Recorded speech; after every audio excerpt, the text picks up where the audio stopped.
ज्ञान गंगा गीता चैनल में आपका स्वागत है। आज की कथा हरितालिका गौरी तृतीया तीज व्रत कथा। भगवान शिव ने पार्वती जी को उनके पूर्व जन्म का स्मरण कराने के उद्देश्य से इस व्रत के महात्म्य की कथा कही थी। श्री भोले शंकर बोले, हे गौरी, पर्वत राज हिमालय पर स्थित गंगा के तट पर तुमने अपनी बाल्यावस्था में 12 वर्षों तक अधोमुखी होकर घोर तप किया था। इतनी अवधि तुमने अन्न न खाकर पेड़ों के सूखे पत्ते चबाकर व्यतीत किए।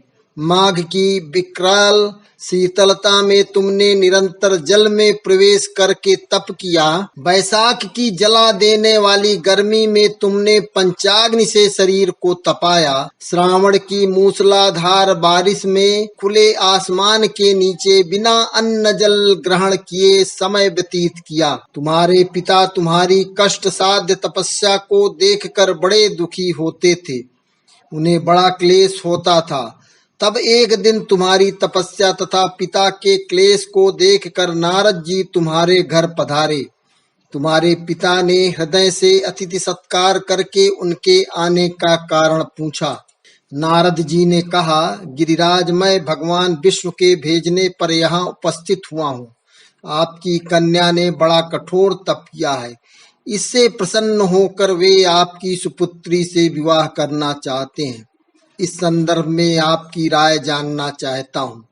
नारद जी की बात सुनकर गिरिराज गदगद हो उठे। उनके तो जैसे सारे क्लेश ही दूर हो गए। प्रसन्न चित्त होकर वे बोले, श्रीमान, यदि स्वयं विष्णु मेरी कन्या का वरण करना चाहते हैं तो भला मुझे क्या आपत्ति हो सकती है। वे तो साक्षात ब्रह्म हैं।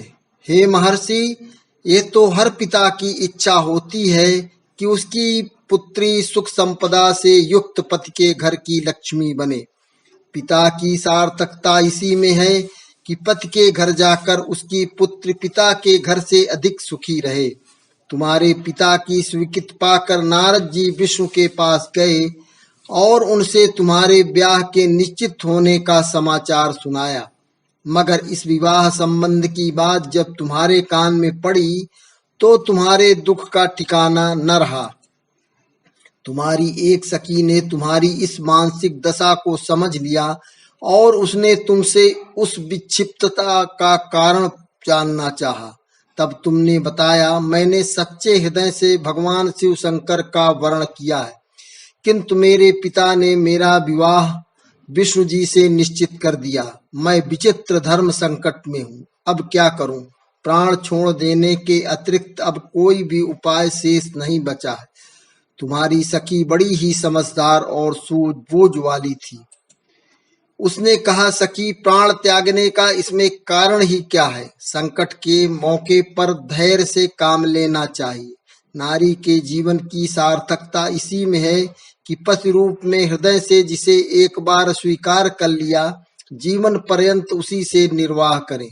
सच्ची आस्था और एक निष्ठा के समक्ष तो ईश्वर को भी समर्पण करना पड़ता है। मैं तुम्हें घनघोर जंगल में ले चलती हूँ, जो साधना स्थली भी हो और जहाँ तुम्हारे पिता तुम्हें खोज भी न पाए, वहाँ तुम साधना में लीन हो जाना। मुझे विश्वास है कि ईश्वर अवश्य ही तुम्हारी सहायता करेंगे। तुमने ऐसा ही किया। तुम्हारे पिता तुम्हें घर पर न पाकर बड़े दुखी तथा चिंतित हुए। वे सोचने लगे कि तुम जाने कहाँ चली गई। मैं विष्णु जी से उसका विवाह करने का प्रण कर चुका हूँ। यदि भगवान विष्णु बारात लेकर आ गए और कन्या घर पर न हुई तो बड़ा अपमान होगा। मैं तो कहीं मुंह दिखाने के योग्य भी नहीं रहूंगा। यही सब सोचकर गिरिराज ने जोर शोर से तुम्हारी खोज शुरू करवा दी। इधर तुम्हारी खोज होती रही और उधर तुम अपनी सखी के साथ नदी के तट पर एक गुफा में मेरी आराधना में लीन थी। भाद्रपद शुक्ल तृतीया को हस्त नक्षत्र था। उस दिन तुमने रेत के शिवलिंग का निर्माण करके व्रत किया। रात भर मेरी स्तुति के गीत गाकर जागी। तुम्हारी इस कष्ट साध्य तपस्या के कारण मेरा आसन डोलने लगा। मेरी समाधि टूट गई। मैं तुरंत तुम्हारे समक्ष जा पहुंचा और तुम्हारी तपस्या से प्रसन्न होकर तुमसे वर मांगने के लिए कहा। तब अपनी तपस्या के फलस्वरूप मुझे अपने समक्ष पाकर तुमने कहा, मैं हृदय से आपको पति के रूप में वर्ण कर चुकी हूँ।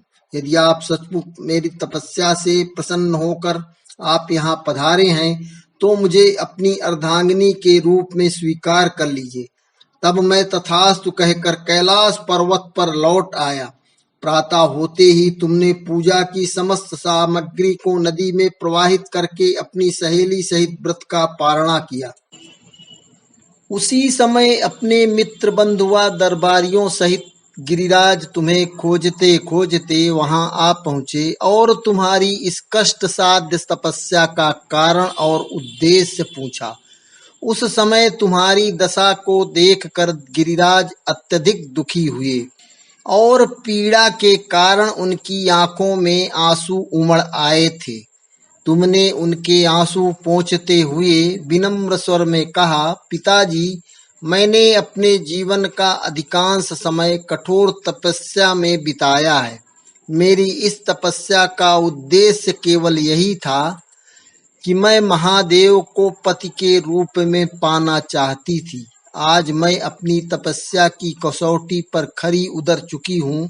आप क्योंकि विष्णु जी से मेरा विवाह करने का निर्णय ले चुके थे, इसलिए मैं अपने आराध्य की खोज में घर छोड़कर चली आई।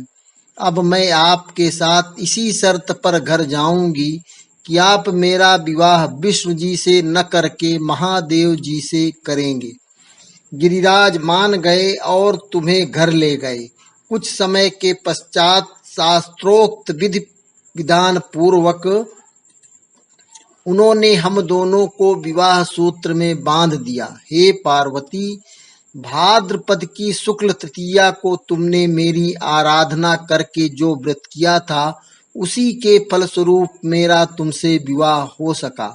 इसका महत्व यह है कि मैं इस व्रत को करने वाली कुंवारियों को मनोवांछित फल देता हूँ। इसलिए सौभाग्य की इच्छा करने वाली प्रत्येक युवती को यह व्रत पूरी एक निष्ठा तथा आस्था से करना चाहिए। व्रत कथा समाप्त।